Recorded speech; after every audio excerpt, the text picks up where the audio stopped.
নির্বাচনকে বাধাগ্রস্ত করতে চায় এনসিপি ও জামায়াত। অভিযোগ বিএনপির।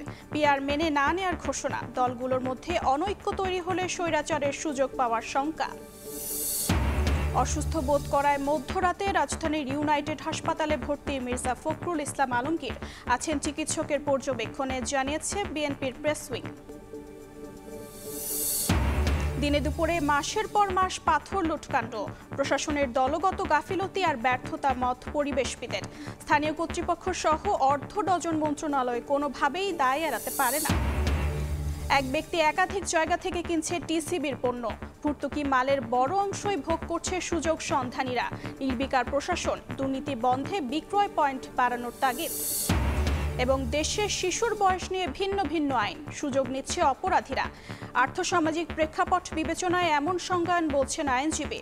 রাষ্ট্রকে প্রাপ্য অধিকার নিশ্চিতের তাগিদ।